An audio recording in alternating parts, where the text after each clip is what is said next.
It's day 2 of the presidential primary marathon here in Manchester, New Hampshire.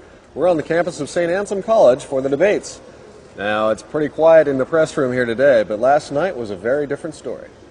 More than 500 journalists from all over the world have converged on this small college campus for back-to-back presidential primary debates. We spent most of last night in the spin room. Check it out.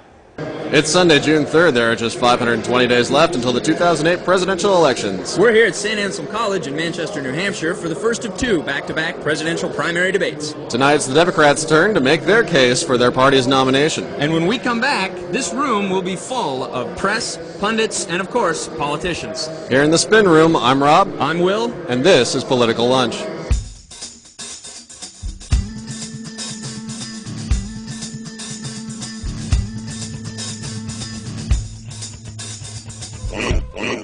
Things are reaching a fever pitch here in the spin room. Rob and I are going to head out onto the floor and see what we can find.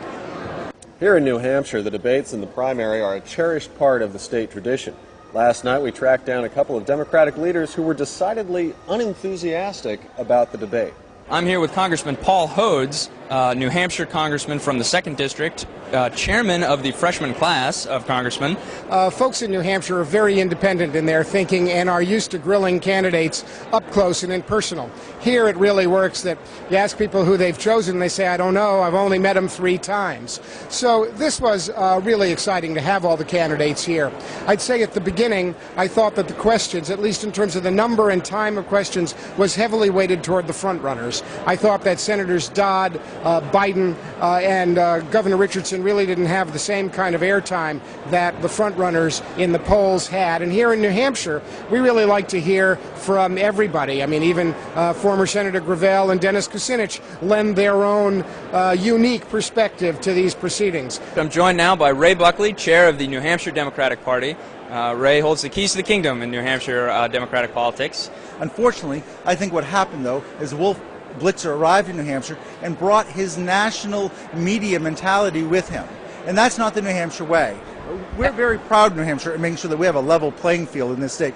Anyone who's a serious candidate of either party has always been permitted to fully participate. And if you watch the clock, and somebody at some point is going to add up the time, Senator Christopher Dodd was completely shut out, in my opinion, of this debate, and that's unfair. And I also think that forcing Senator Clinton in the first hour to sit the second hour for 22 minutes without being allowed to participate either is just not the way that we do things here in New Hampshire. Now, Buckley's comments about the allocation of time were proven just minutes after the debate's conclusion. We received an email from the Dodd campaign with this breakdown. Senator Dodd received barely half the time that Barack Obama did. We confirmed those numbers ourselves. Now, it's up to the candidates in this format to, elbow their way in to make sure that their opinions are heard, but at least according to the numbers, it was Senator Dodd on the short end of the stick. Now, there were no complaints, however, from the frontrunners who did indeed make their presence known. It's interesting, Iraq really received the most attention. It was almost half an hour of coverage. Senator Clinton started it off with this very strong comment. Our troops did the job they were asked to do. They got rid of Saddam Hussein. They conducted the search for weapons of mass destruction. They gave the Iraqi people a chance for elections and to have a government. It is the Iraqis who have failed to take advantage of that opportunity. Most of the candidates avoided the spin room circus after the debate, but I managed to catch up with Bill Shaheen, who was leading the Clinton campaign here in New Hampshire. I thought Hillary was great when she was giving her answers. I thought her answers were clear, crisp, showed that she's going to be the leader of the future. What's next for the Clinton campaign in New Hampshire? Oh, work hard. I mean, we just keep one vote at a time. Hillary realizes that she has to earn 1 vote at a time in New Hampshire. She's prepared to do that. Already been here 8 times. We'll be here 9 times before the month of June is out. And she's prepared to earn the votes that she needs from the state of New Hampshire. Great. Thanks very much. Thank you. Senator Edwards has been making a strong impression and really gaining in a lot of the polls now. Last night, he again asserted that the U.S. has lost its moral authority. I spoke with his national spokesman, Mark Kornblau, and he had this to say. We have, unfortunately, now less allies in the world and more terrorists because of George Bush's failed foreign policy. John Edwards is also presenting a very forward-looking plan about what he will do to keep America, to make America more safe, ranging from a stronger, smarter use of the military to what you were asking about, which is projecting our moral leadership to the world. You know, we've got a lot of people out there who are probably sitting on the fence between sympathizing with terrorists and looking to America as a beacon of hope. And Senator Obama, who took the lion's share of time in last night's debate, took issue with several of the questions.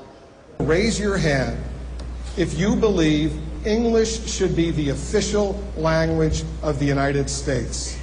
This is the kind of question that is designed precisely to divide us. You know, you're right.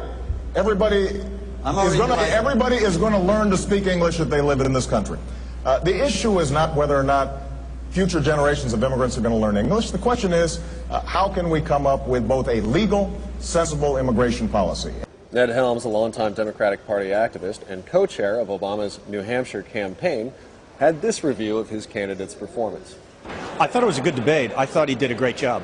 What was interesting about the debate was you could see the areas of commonality, caring about health care, caring about economic development, clearly the war in Iraq. But I think there was some space that they put between one another. One of the things that's been happening here in New Hampshire is we've been drawing huge crowds who were brought to Obama out of curiosity. About 70% of the people who say that they are independents, not Republicans or Democrats, but independents, 70% of them are going to vote in the Democratic primary. I think they're going to be drawn into the Democratic Party, not necessarily if they see, you know, sort of the traditional party person. I don't think they're drawn to the Republican Party or the Democratic Party. What they're looking for is a new way. Many of the second and third tier candidates struggled to distinguish themselves last night. Senator Dodd felt slighted by the format, and Governor Richardson, whose campaign had almost no presence in the spin room, seemed unfocused according to some post-debate reviews. But it was Congressman Dennis Kucinich who still managed to stand out from the herd, including this remark in his conversation with Rob afterwards. Now, when it comes to the national intelligence estimate on Iraq, that came up, and Clinton especially suggested that she had full understanding of what it all meant. And do you feel that that's the case? She had full understanding, and she was fully wrong. Now, what does that mean? Does that mean that because she was fully wrong on a war that resulted in the deaths of maybe 1 million Iraqis and resulted in the deaths of so many of our soldiers, does that qualify her to be president? I mean, it's a serious question that has to be raised. And I'm saying that I was the one candidate who, right from the beginning, saw that it was wrong. But it was Joe Biden who was a new man last night. He was downright fired up. Let's take a look. I went over there, found out there was genocide going on, came to your husband, I said, we must act. Now look, we acted. Not an American was killed. We saved hundreds of thousands of lives. By the time all these guys talk, 50,000 more people are going to be dead. They're going to be dead. And I tell you, I guarantee you, we have the capacity, by setting up a no-fly zone, to shut down the Janjaweed. All of us agree. That's our moral authority. Exercise. State Representative Jim Ryan is the chair of Senator Biden's campaign in New Hampshire. Tell me, what was your impression of the senator's performance, and what was your impression of the debate overall? Yeah, thank you. I was actually struck by an emotion I don't often get during debates. I was proud of my candidate. We don't hear the word proud very often, particularly when he was talking about foreign policy and specifically Darfur. There was an energy and an intensity in his response and an intelligence and a recognition of history that made me understand this is exactly what I want in a leader. I thought it was a very good night for Senator Biden. Now, we'll be back here on Wednesday with a review of tomorrow night's GOP debate, but more importantly, we're throwing a party tonight. If you're here covering the debates in Manchester, it's everyone's night off. Come on down, have a drink on us. Visit our website for details. Thanks for watching. We'll see you back here on Wednesday.